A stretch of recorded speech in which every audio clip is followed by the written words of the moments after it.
Mwanamuziki wa hip hop anayetamba na hits ya Not Like Us, Kendrick Lamar amefanikiwa kushinda tuzo 5 za BET.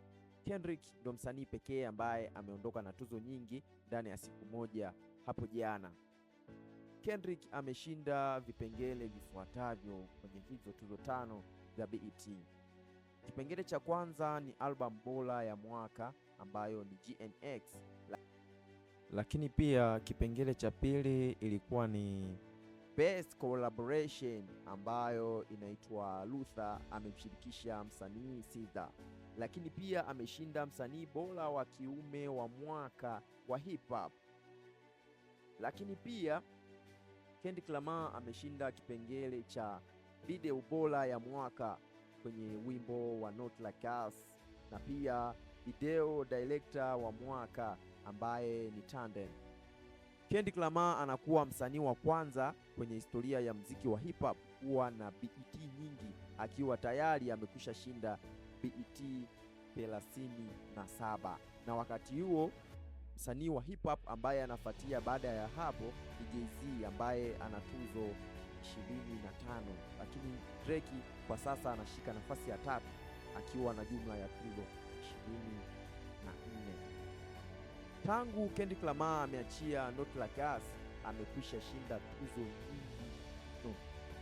Naweza sema ndo msanii ambaye ameshinda tuzo nyingi ndani ya mwaka mmoja. Kendrick Lamar mpaka sasa ana jumla ya tuzo 14 huku akiwa tayari amekwisha shinda tuzo 5 za Grammy hivi karibuni. Kumekuwa na maneno mengi kwa sababu kuna bifu ambalo linaendelea kati ya Kendrick na Drake. Drake ambaye anafahamika kwa kubadili mitindo ya uimbaji, lakini pia ndo msanii ambaye anaongoza kwa streams nyingi kwenye mtandao wa Spotify.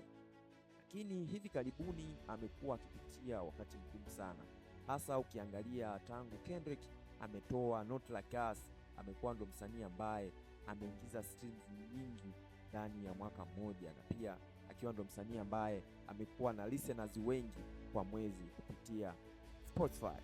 Hapo kabla Drake ndo alikuwa msanii ambaye ameongoza kwa kipindi kirefu kupata listeners wengi kwenye platform ya Spotify. Lakini kwa sasa zani ni kama umeanza kuelemea upande mmoja, hasa ukimganisha kwamba mpaka sasa Drake amefanikiwa kushinda tuzo 2 tu, huku mwenzake Kendrick Lamar akishinda jumla ya tuzo 14.